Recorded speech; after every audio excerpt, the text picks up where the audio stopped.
नमस्कार, माझं नाव संजय चंद्रकांत आंबे। आज आमचं प्रशिक्षण झालं बाल लैंगिक शिक्षण आणि वैयक्तिक सुरक्षिततेचे नियम याविषयीचं जे प्रशिक्षण आहे कोमल मॅडम आणि अक्षय रिकेबे सरांनी आम्हाला हे प्रशिक्षण दिलं।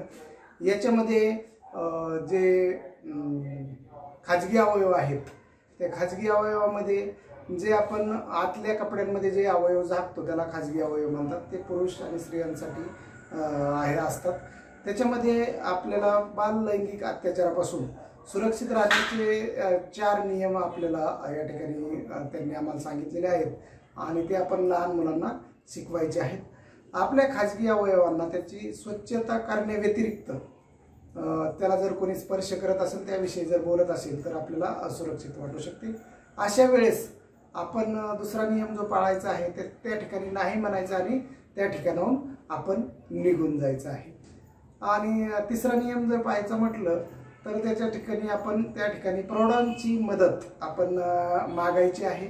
आणि चौथा नियम, जोपर्यंत आपल्याला मदत मिळत नाही आणि त्या ठिकाणी आपल्याला सुरक्षित वाटत नाही तोपर्यंत आपण ती मदत मागायची आहे आणि मदत मागितल्यानंतर आपण त्याच्यापासून सुटका करून घ्यायची आहे।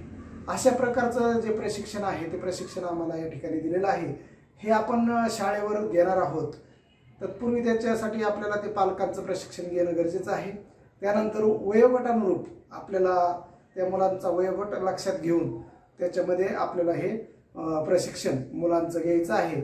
आणि आपली मुलं स्वतःची मुलं असतील, शाळेतली मुलं असतील, ते लैंगिक अत्याचारापासून कसे सुरक्षित राहतील याविषयीचं अत्यंत चांगल्या पद्धतीची माहिती आम्हाला या प्रशिक्षणामधून दिलेली आहे। त्याबद्दल मी अर्पण परिवार आणि कोमल मॅडम आणि रिकेबे सरांचं मी या ठिकाणी धन्यवाद व्यक्त करतो आणि मला असा व्हिडिओ बनवण्याची त्यांनी परवानगी दिली त्याबद्दल मी त्यांचा धन्यवाद व्यक्त करतो। थँक्यू।